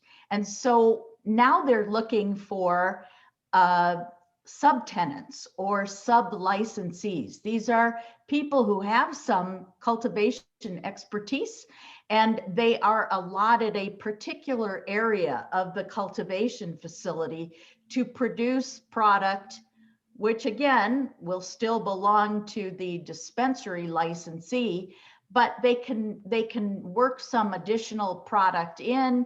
Maybe it's different hybrids than the cultivator is producing, and they'll pay basically rent or the right to use the space. And it's a great opportunity, again, for people who don't have the money to buy their own facility or lease a huge facility, but can merely take down a smaller portion. Just real quickly, Caleb, if I may comment, Janet, I was going to invite you if you want to do this.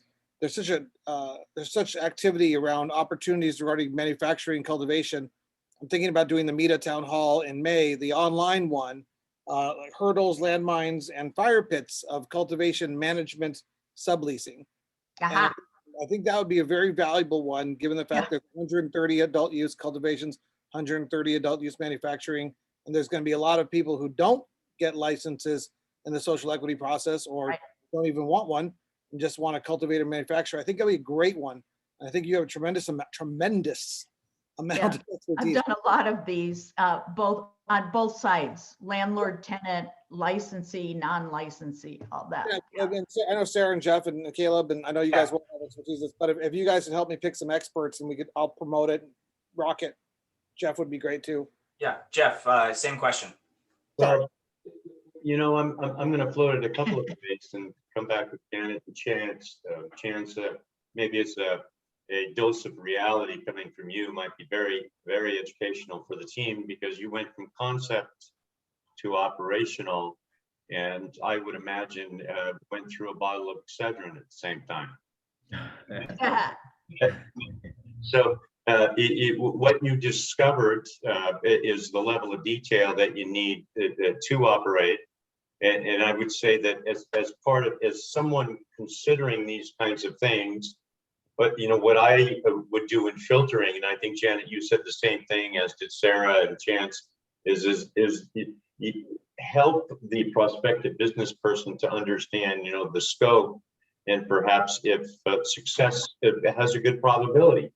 The chance, I ask you for that. I know you have a very positive outlook, but what was the big eye opener on all this detail, and kind of piggyback that on what Janet was saying? What's the question? I'm sorry, Did you discover a bunch more detail out there that maybe you weren't aware of as you moved into an operational level? And the reason I say that, the first filtering maybe that anyone should do is to look at how complex maybe your proposal is, and if you have the resources to do it. Yeah, no matter how prepared you are, no matter questions asked, once you get out in the field, you're out in the field. You're going to learn something. You're going to learn something new day to day. It's just about getting out there and doing it, and just being preparing the best way you know how. So that's the advice I can definitely give on that. Like Pamela said, get with a good lawyer, get some questions answered, and just go for it. Just go for it. Team up with some good people, and see what happens from there. Awesome, man. I think the important thing on that slide, Caleb, is that every single thing that you identify, for those on this in this session, every one of those activities requires a contract, requires some thought out processes, requires you to stare at a white wall for a little bit, a blank wall, any color wall, and just think about those kinds of things. But yeah, go ahead on your slides. We're going to run out of time. Yeah, no, it's very important and very complex. Anytime if you're in plant touching, you're in a whole higher level of compliance, complexity, very standardized things that you have to go through. So those are going to be the more potentially lucrative, at the same time also more competitive, and there's just a lot more moving pieces and things that you have to really hone down in the plant touching. There's compliance in every aspect of business, but plant touching just seems to be that there's very, very granular.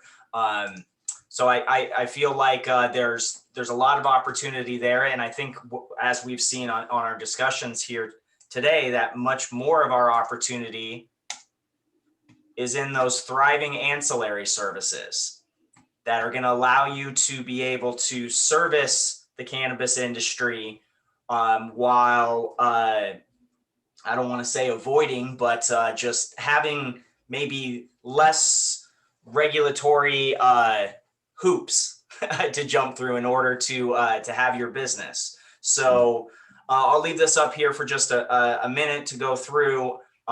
We have legal and accounting, which we've talked about here today. Operational consultants, industry educators, big piece marketing and PR firms and different platforms for both advertising, sales, transportation, cannabis tourism, which is a really big one.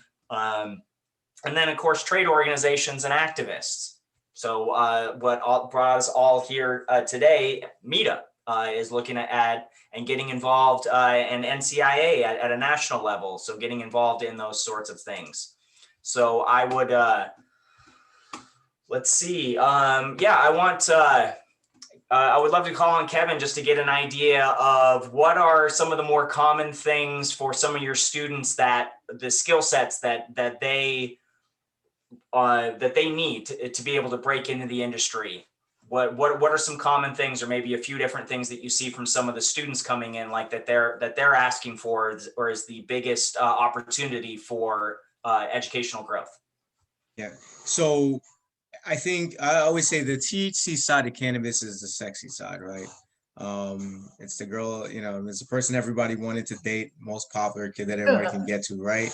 And now that he or she's kind of available, everybody wants to try to get a date with her or him.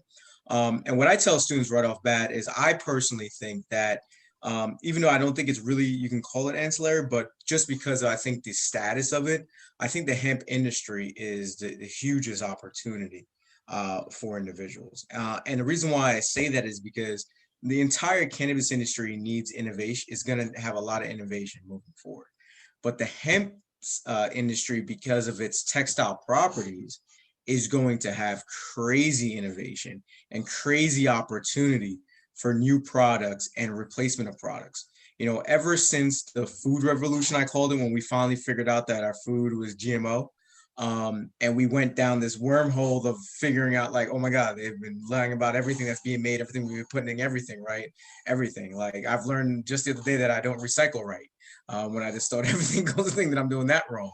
So understanding that there's so much evolution from the textile side, and that we are in this heightened state of consumers are more educated and they want more from their products and their businesses. I think the greatest opportunity is going to be in the hemp space, where you can start to create products and shift how we utilize a lot of the products that we use in our everyday, right? I always think about the car industry, and I'm like, I would never want to be a car maker, but I sure would love to build the bolt that goes into every single engine, in every single car, and be that ancillary business that's supporting, but that's such a crucial piece.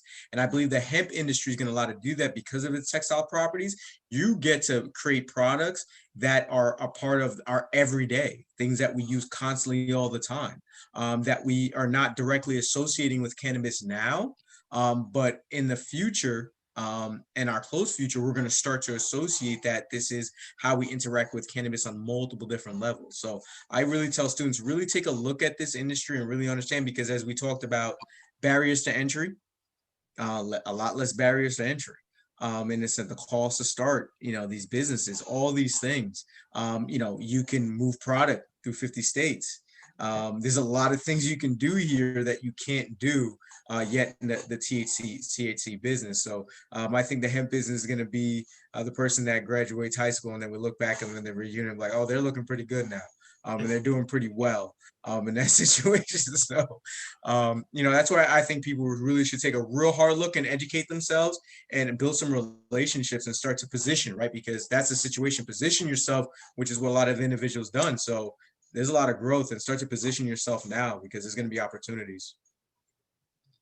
Yep, definitely. Mike, same question.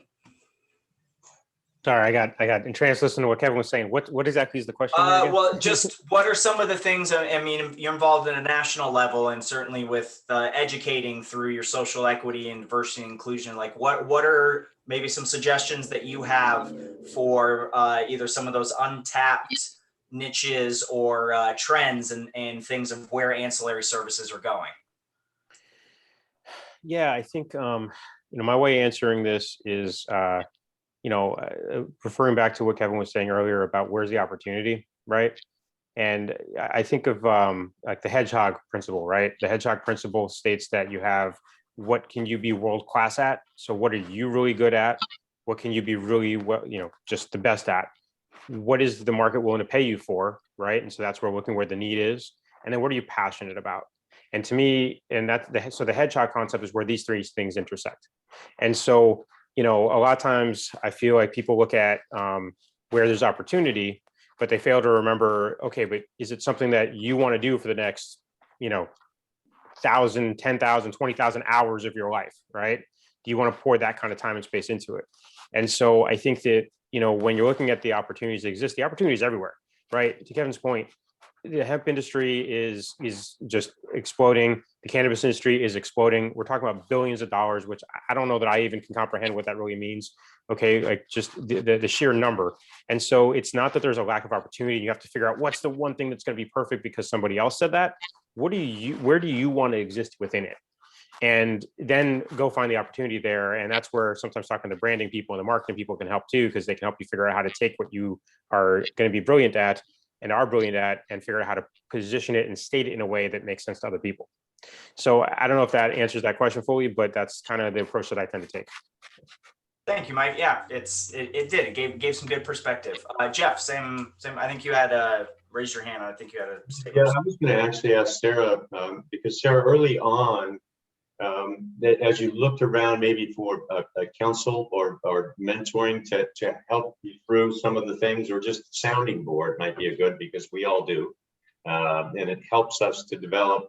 As you were looking at a new industry and doing some pivoting, how did you decide on certain counsel? Or maybe it was so small that it wasn't much, but I think folks should hear that because you've had a lot of success.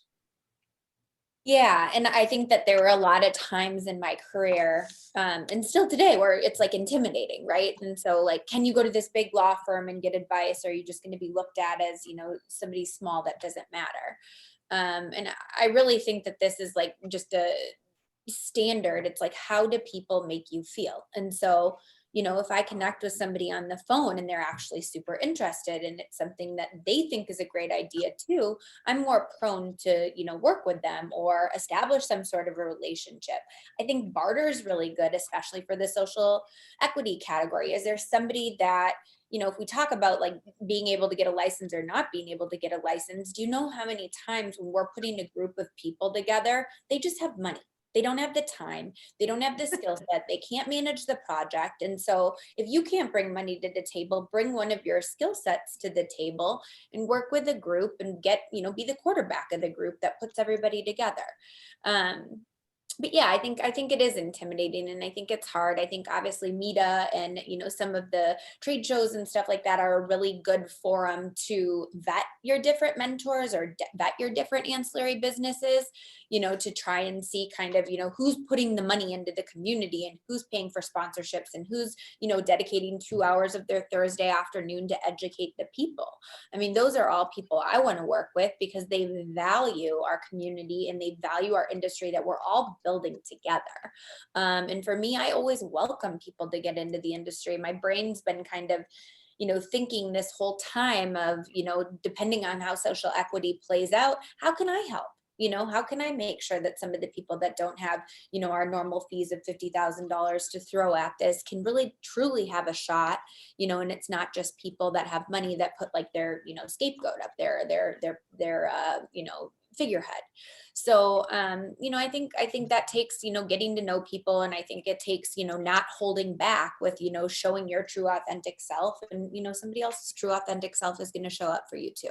Yeah, and Caleb, what Sarah was thinking, I think you're perfect for this, Sarah. If you have a good idea and you've been watching these programs, you can tell Sarah's open to good ideas. So if you have a good idea, there's things in like Chance's idea. At a certain point, Chance came up with the idea and he did it. Maybe he has a business partner. Sarah has access to capital and investors. If you have a good idea, watch this entire series. And pick somebody and go talk to them. Say, hey, I have this idea for the cannabis space. Sarah, what do you think? You have 5 minutes, and she can vet it, and that's a great way to get started. Last night I sat with a guy in the medical field, and he says, I have $1 million to $3 million to deploy, and I want to make money in cannabis. I'm like, oh God, just come to Meta and walk around and bump into somebody. And that's kind of why I created Meta, because I got a steak dinner out of it, but. Yes. On the flip side of that, really quick, I can't tell you how many times I've offered, I'll give you a free half hour, I'll give you a free hour. Sure, let's meet, let's discuss. And when people do not come prepared, it drives me mad. So if you are serious about this, if you're taking somebody's time for free, put something together, even if it's a chicken scratch of a notebook of the questions or your thought process, and put some real time and energy into it before you actually present it to people, because they're going to give you their time and energy 10 times more if you're showing that you're capable and ready. Yeah. If I may interject as the lawyer in the group, please make sure that before you talk to anyone and you share that great idea, get a non-disclosure agreement. Yeah. You can get them on Google. You can get them on LegalZoom. Yay. To and have that person sign. He or she will agree to keeping your information, your ideas confidential and not disclosed. Yeah, the whole my word is my bond thing just doesn't work too well anymore. Yeah. Not in one of the greediest industries in the United States of America, or maybe in the world. God, we trust everyone else has a contract. Caleb?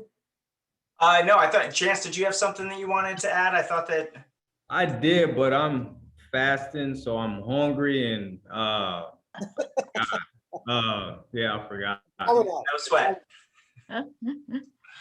No sweat. Well, I think what we've really seen today is that there is no one journey, there is no one path. And I actually really liked hearing about the hedgehog model. I had never heard that before, Mike, of really that you don't want to just chase a dream if it's not your dream and it's not the right fit.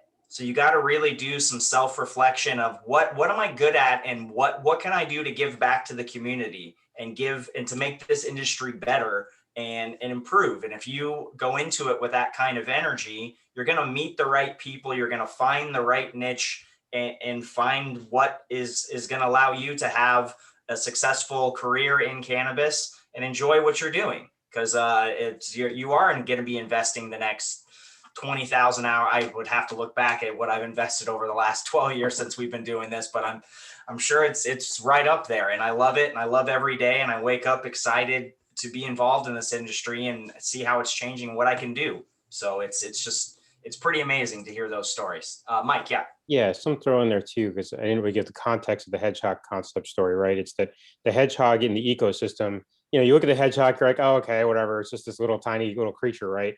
But the thing is, it lasts, it's evolved, and it stays, and it serves a purpose in its ecosystem. Not everybody's going to be the tiger. Not everybody's going to be the lion, right?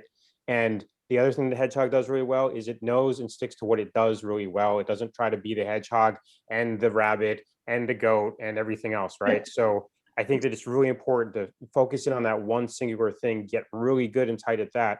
And then if you want to expand, you want to, develop from there, then go out from there. I think that's one of the biggest mistakes I see with a lot of people jumping into the cannabis industry.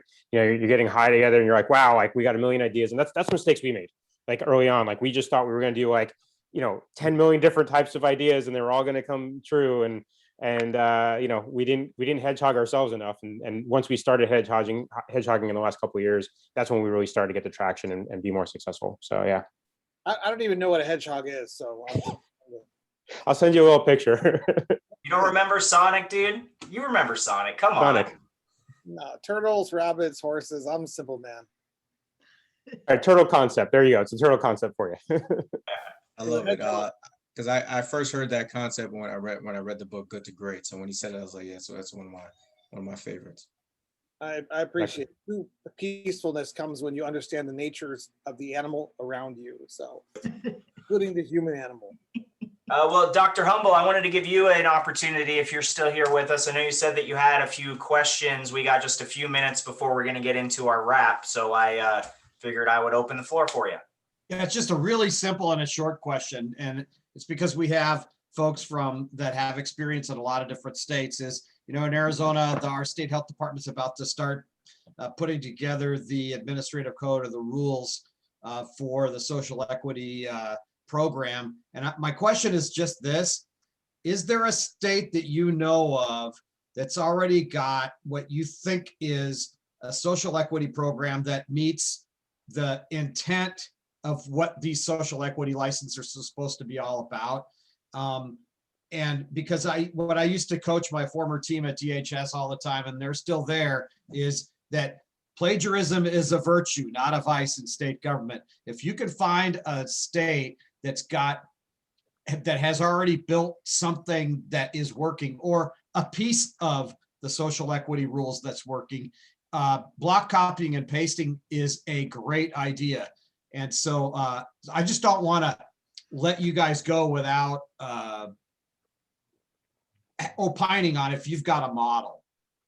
Kevin? What do you think is good?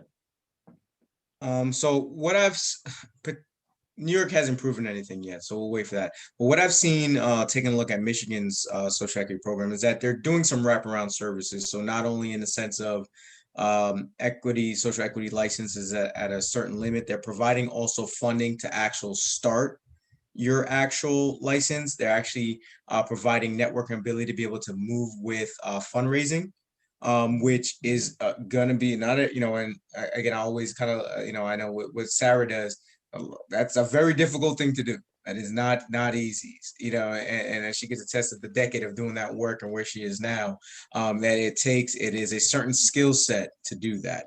So they've done a couple different wraparounds, which I liked from that. They're intended to say, we're gonna be with you throughout this process and not just the front end. So I've seen that's the most comprehensive that I've seen so far. Michigan is going through its term because obviously from medical to rec, and they're trying to just regulate all the bad licenses that they had out there to really start getting this going. So we should see at the end of 2021, 2022, what this actually looks like, because that program is starting to get ramped up. I was actually speaking to a few people yesterday that are taking advantage of it. Mike? Yeah, I mean, I would say that I agree with what Kevin's saying here, and I'm really curious to see how that's going to play out.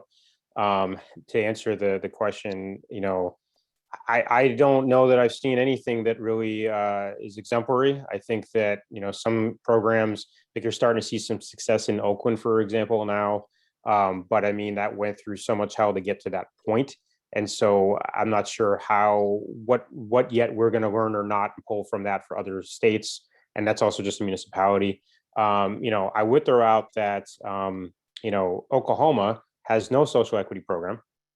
And yet at the same time, you know, there's the potential for what we could perceive as social equity. So, you know, obviously Oklahoma has a lot of other problems and issues with their, you know, with their programs. But I think that, you know, to your point, Dr. Humble, is that, you know, I think it's going to be about a comprehensive looking at all the different pieces, because I think every single state, whether it's Oklahoma, Michigan, even California and all its failures, even Illinois and it's all its failures, all of them have little pieces of things that I think can succeed. And I think that, to Kevin's point, yeah, Michigan, I think, is trying to put it together in a way that is comprehensive. And that's what it's going to take, is not just having one perspective and saying, this is the way to do it, but actually looking at all of the programs and saying, how did they all different succeed? Because it has to be adaptable. It has to be applicable to each different municipality and location, and at the same time, really learn from everywhere else. I don't know if that answers that question properly, but that's my take on it. Yeah, in some ways that was similar to when we were starting up the rules for the medical program almost exactly 10 years ago. That's what we were doing is we had 15 models at the time. So there were 15 medical states before us. And so we were trying to find, Colorado was probably the most helpful on the inventory control and that kind of stuff. But after we went through, there was other states that adapted and plagiarized our regulations in later states. And so I think in many respects, it's good I think it's really good not to be the first state to have a social equity type of program, because you can learn from the mistakes of others. And once you implement a program, the infrastructure and the incentives and the regulations get built, and that drives, and it becomes the institution in and of itself, and it becomes almost impossible to change once you've done it. So it's really important to get this right. And that's why a few episodes ago, somebody was on here urging us to move super fast on social equity, because it had to happen right away, because people have been wronged by the laws and stuff for so long. And I was like, no, take your time and get it right, because you can't go back. You can't go back. Once you've done it, you've done it. And the industry, and in this case, the social equity program, is gonna be impossible to change. So you got to get it right.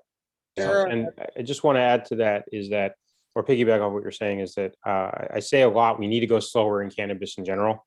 And I think with social equity, it's no different in that way. At the same time, the problem sometimes can be like, for example, in Illinois, where they slow down the social equity side of it, but the rest of the industry is still charging ahead full throttle. So, yes, slow down social equity in that way. At the same time, if you're also slowing down the rest of the industry, right? So, I just want to throw that out there. Yeah. Sarah, you had a point you wanted to mention. Yeah, so this is something, I mean, I think it's really great to look at all the programs. And of course, we can sit on the sidelines and say, oh, they didn't do a good job of this. No, they didn't do a good job of that. I'm not like the biggest fan of that, just because we don't know the inner workings that are happening behind the scenes. So I think the framework of Illinois is actually a very good framework. The execution, not so good. But I really think that the state that will do it best is they'll localize it to the state.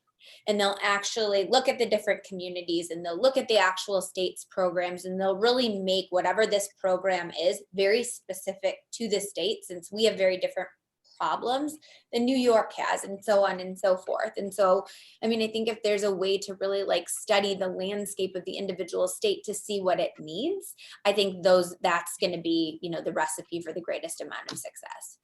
And then one other tip is annual reviews to ensure that those licenses are actually still social equity licenses. Certainly a complex issue. Janet, do you know if that piece of legislation that was coming through this session, where it's at? I did not.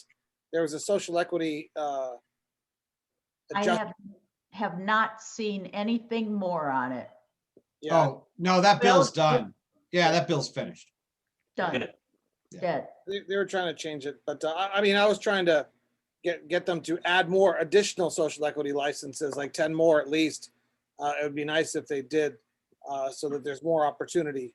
Yeah, Dr. Humble, I remember you mentioning in the statute, there is funds allocated towards the social equity program. I believe it was $2 million. So I think actually more to Kevin's point about creating a fund and having some of those funds available to those potential applicants in order to help get the businesses off the ground and help, because that's really the key time, is that beginning and the launch, and having that capital and being able to once you hit that tipping point of cash flow positive. So it's really crucial in that very beginning stages. And I think that's where most of the help could be the most beneficial, is helping to get the businesses up off the ground and then giving them those tools for as they grow and as they continue to mature. And then that's how we're going to create the next generational wealth. It's that first 18 months that is so crucial. Although Yeah, $2 yeah. million, I mean, it's a lot of money, but it's really not. Well, but that's, I think I think it's getting mixed up a little bit. There's 4 million that is in the fund for, to help people get their records expunged. And that kind of the criminal justice side of the initiative, that's really important that they get that right so that people can find a pathway to get their record expunged if they were convicted of less than an ounce in a previous case. But having said that, the agency has more than $100 million that it can use. It, because I set the fees for this medical program way too high on You're- all aspects, including the cards. And that's why there's more than $100 million in there, and it's my fault. But they could, it's a possibility. The issue that they will have as an agency is that state law has, there's prohibitions on gifts, to people. And so they'd have to work through and make sure the AG's office was making sure that they were avoiding that gift clause, the laws that prohibit gifts, although the big sports franchises got a huge gift today when the governor signed the law that gives the Cardinals and the Coyotes and all these other sports teams in guaranteed licenses to print money through sports betting. Yeah, my dream, Janet, would be to find a large law firm that wanted to help me and Dr. Humble work the legislature in 2021 to expand the social equity program to maybe a couple hundred licenses. And we would focus on that and let that be my legacy. I'm not sure if Dr. Humble would be interested. No, I'm all for it, man. I'm all for it. If you remember the original adult use bill or the voter initiative, the first, before they got the signatures, that had no social equity in it. And a lot of people beat them up for it because it was creating an oligopoly, with the medical licenses. And they at least added 23, but they should have added a lot more than that. Some of my friends might be a little critical of my position, but I don't think they'll speak up publicly. Anyways, so we should wrap things up. Give everybody 30 seconds to say goodbye. Let me first, I have a new change in the ceremony. Check this out. So because it's from Oaxaca, so this is the closest I could get to a Mexican hat, because my grandfather's from Oaxaca, and you guys are now all with my grandfather's machete, anointed social equity mentors. So people can follow you now to figure out a path to success. So I'm updating the ceremony every time. Let me thank our sponsors quickly: Weed Maps, Copper State, Zuber Lawler, Scottsdale Community College. Wonderful. Thank you for making all this possible. And all these people wouldn't be accessible to, the thousands of people that watch us between January and August if it wasn't for our sponsors. So I mean, you can't even begin to explain the value of that. So keep them in mind as you choose where to shop and who to work with. We are going to do a navigating the Arizona subleasing process, hurdles, landmines, fire pits of cultivation and manufacturing subleasing projects in Arizona. I'm going to do that. I hope, Janet, that you can help me put that together, and we can do that in May and publicize that nationally so that we can bring in, help people with that. And that might be something great for social equity applicants even to be involved in. And Caleb and I, hopefully we can put together more ancillary panels. There's a lot of opportunity and a lot of angles out there that I think we could cover and give people ideas, Caleb, right? As to where Definitely. Well, we're going to be talking more about that when I'm in town for the in-person events as well. So we'll be talking more about that, about what's on the agenda for the horizon. Almost hermanos. We have the same mindset. Help people a lot. Do a little bit of work. We have good dads, something like that. We were raised with good morals, right, Jeff? April 28th is the next Meet Alive meeting. Very exciting stuff. May 26th is the one after that, where we will be giving the first ever Michael Weiser meetup. We haven't titled it yet, but it's going to be in honor of Michael Weiser, and it's going to be a lifetime Arizona Industry Achievement Award, and that will continue his legacy, because there'll be a little copper thing with Michael Weiser and who he was and what he did for Arizona. That will be awarded on every single one. So May 26th, save the date on that. And yeah, thanks for joining us. Let me, you, Caleb, do you want to go through the panel so they can say goodbye? Yeah, just real quick, Mike, if quick 10-second sign off and we'll just go through. Start with you, Mike. 30 seconds. 30-second sign off. Yeah, I think, again, I just want to reiterate that, everybody has value that they bring to the table, and everybody has skills to bring to the table, and everybody has passions to bring to the table. And so if you don't get a license, which, I mean, the odds are you're not going to, there's 26 of them available. The main thing I believe is to focus on what you want to do to contribute to the world that you want to see. And if you focus really hard on that, there's just endless opportunity in the cannabis industry, the hemp industry, all this. And so focus on that, and, keep your head down, work hard, connect with other people, build that community, and you'll succeed. Thank you. Kevin? Yeah, I think Mike really said it right. Jumping into this side of things, you're jumping in as an entrepreneur, and it's a commitment to self. It's a commitment to keep going. There's a lot of roadblocks, regardless of all the help that you get and tough days. It doesn't matter. That's just a part of the process. So, I really echo what Mike said. Understand what you bring to the table, know what you want to do, understand your passion, stay focused, and keep moving forward. And most importantly, invest in relationships.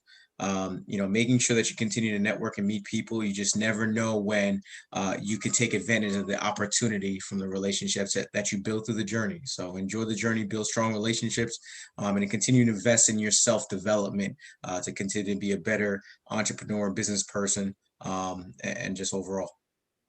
Thank you. Chance? Just live for the challenge. Every day you get up, just live for it. Be ready to just go to war, so to speak, with your goals and what you want to accomplish. And don't be afraid to reach out to people, and don't be intimidated. Don't be intimidated by people's title or the way they look in the industry, because with my experience, people are really receptive to ideas and you needing help in any way. So yeah, just live for the challenge. Love it. Janet? I think I can speak for the whole panel. Call us, email us, contact us one way or another. We'll all do our best to help you through our own network. That's our pledge to this community. And think about the community being many, many, many, many more of us willing to help. So just what Chance said, it's totally true. This is a very open, available group of people in our cannabis community, actually across the country, and use us as resources. We're here. Definitely. Jeff? I think a good saying perhaps is that nobody knows you. Nobody knows your skill set. Nobody knows what you do. Nobody knows your goals. And it's a pretty exciting thing every single day to change that. Yeah, definitely. Thank you. Sarah? Sorry. All really, really great advice. One thing that I always like to tell people if they're breaking into the cannabis industry and have like special talents, whether you're going to become a licensee or an ancillary business owner, know your worth. I see so many people too scared or too afraid to ask for what they're really worth charging, or do too many meetings for free. There's a time and a place to do meetings for free. I'm in a place I could do meetings for free. In the beginning, when I was paycheck to paycheck and couldn't pay the bills, probably not a great time. So know your worth and get out there and network and, charge people if you have a unique skill set that could add value. Don't be afraid to ask. Dr. Humble, any closing thoughts? Not really. I'll just tell you what my student mentors, and I talk to them all the time. I say, follow your path of heart. My advice in life is to not chase money, but chase your interests. And when you do that, you'll have a fun career that you can be proud of, that you'll be interested in, that you'll want to go to work. And so that's my main piece of advice. And go and get vaccinated so we can get this thing behind us. Bill, will you be able to join us April 28th? We have 200 plus masks. We have 300 plus bottles of sanitizer. Drinks on you, Dimitri. Oh, sorry, go ahead. Drinks on you, Mita. I'll buy you one. I went to the website to sign up, but it was said it was What, sold dude? out. I want one. It's going to be incredible, Dr. Humble, and I think you should come in there. And always in our industry, you should always take a bow because you created a structure that's helped a lot of people make a living over the last 10 years. So thank you. Okay. Adios. All right. Well, we're a little bit over on time. Thank you, everybody. Any closing word, Dimitri, Destiny? See Thank you you all on for the being here. 28th.